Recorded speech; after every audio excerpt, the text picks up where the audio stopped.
Chapitre 20. Que philosopher, c'est apprendre à mourir.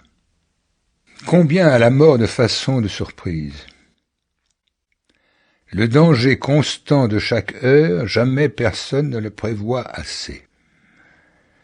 Je laisse à part les fièvres et les pleurésies. Qui eût jamais pensé qu'un duc de Bretagne dût être étouffé par la foule comme fut celui-là à l'entrée du pape Clément, mon voisin, à Lyon? N'as-tu pas vu tuer un de nos rois dans un tournoi?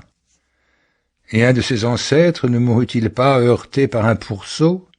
Échille menacé de la chute d'une maison, a beau se tenir à découvert, le voilà assommé par une carapace de tortue qui échappa des pattes d'un aigle en l'air. L'autre mourut d'un grain de raisin, un empereur de l'égratignure d'un peigne, Emilius Lepidus pour avoir heurté du pied contre le seuil de sa porte, et entre les cuisses des femmes, Cornelius Gallus, prêteur, Tigellinus, capitaine du guet à Rome, Ludovic, fils de Guy de Gonzague, marquis de Mantoue, et d'un encore pire exemple. Speusippus, philosophe platonicien, est l'un de nos papes. Le pauvre Bébius, juge, cependant qu'il donne délai de huitaine à une partie, le voilà saisi, le sien de vivre étant expiré, et Caius Julius, médecin graissant les yeux d'un patient, voilà la mort qui clôt les siens. Et s'il m'y faut mêler un mien frère, le capitaine Martin, âgé de 23 ans, qui avait déjà fait assez bonne preuve de sa valeur, jouant à la paume, reçut un coup de la balle qui l'assomma un peu au-dessus de l'oreille droite, sans aucune apparence de contusion ni de blessure. Il ne s'en assit ni reposa, mais 5 ou 6 heures après, il mourut d'une apoplexie que ce coup lui causa.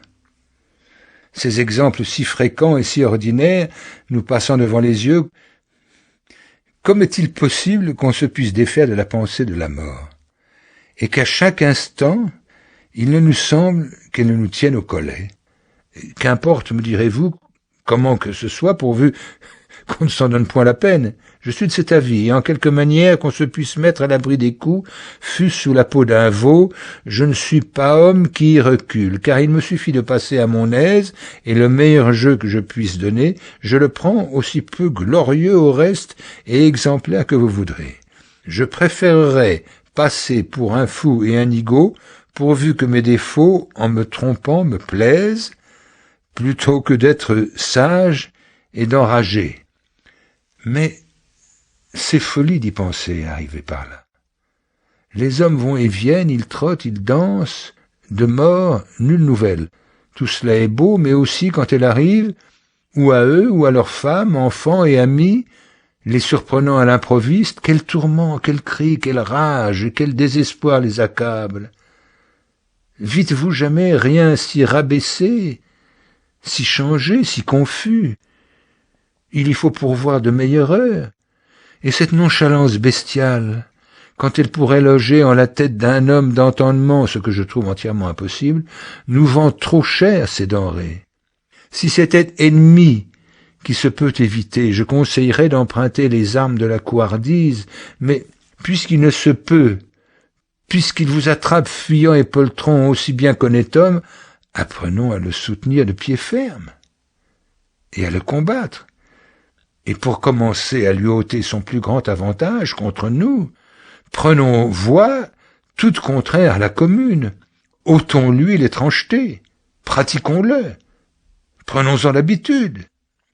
N'ayons rien si souvent en la tête que la mort. À tout instant, représentons-nous là à notre imagination et en tout visage. Au broncher d'un cheval, à la chute d'une tuile, à la moindre piqûre d'épingle, repensons soudain, eh bien, quand ce serait la mort même. Et là-dessus, raidissons-nous et faisons effort sur nous-mêmes. Parmi les fêtes et la joie, ayons toujours ce refrain de la souvenance de notre condition. Et ne nous laissons pas si fort emporter au plaisir que parfois il ne nous repasse en la mémoire en combien de sortes cette notre allégresse est en but à la mort, et de combien de prises elle la menace. Ainsi faisaient les Égyptiens qui, au milieu de leurs festins et parmi leurs meilleures chairs, faisait apporter le squelette d'un homme pour servir d'avertissement aux conviés. Tiens, pour ton dernier jour, chaque jour qui luit pour toi, et tu béniras la faveur de l'heure inespérée.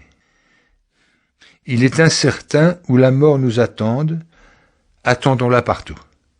La préméditation de la mort est préméditation de la liberté. Qui a appris à mourir, il a désappris à être un esclave. Le savoir mourir nous affranchit de toute suggestion et contrainte.